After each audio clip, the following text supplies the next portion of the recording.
Сәлеметсіздер ме, құрметті ата-аналар және тәрбиеші ханымдар. Менің дамытушы ойындар каналыма қош келдіңіздер. Бүгінгі біздің видеомыз, яғни сурет салу, дәстүрден тыс сурет салу. Тақырыбы ғажайып көбелек. Мен өзім үй жағдайда осындай заттарды қолданып жасадым. Ең алдымен бізге краска, құлақ тазалағыш, губка, таза ақ қағаз және көбелек салынған сурет қажет.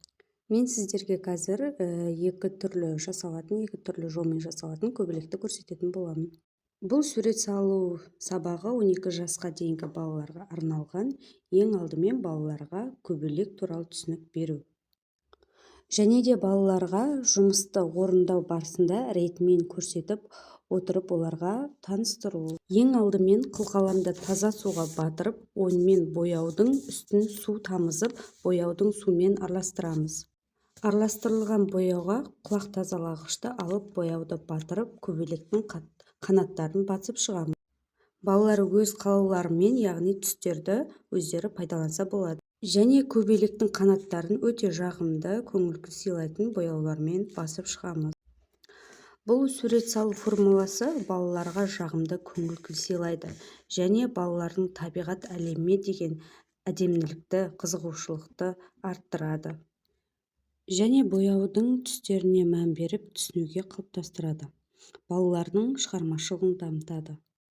Сурет салу барысында балаларды әсемдікке, яғни сезінуге тәрбиелейді. Балалардың саусақ бұлшықеттерін, саусақ моторикалық жетілдіруі мен ойлау қабілеттерін және сөздік қорларын дамытады. Және де балалар табиғаттағы тіршілік иелерін қорғауға, көбелектерге зиян шектірмеуге тәрбиелейді. Бұл сурет салу техникасы өте қарапайым, балаларға берер пайдасы мол. Бастысы балаларға өте жағымды, әсерлі, көңіл күй сыйлайды. Бұл сурет салу техникасында балалар түстерді ажыратады, түстерді атап айтады және сөйлеу қабілеттері дамиды, есте сақтау қабілеттері дамиды. Және балаларға жағымды, әдемі көңіл күй сыйлайды. Бұл сурет салу барысында, яғни көбелектің қанатын бояу арқылы бала ең алдымен өзінің тәрбие мен білімді бірге ұштастырады.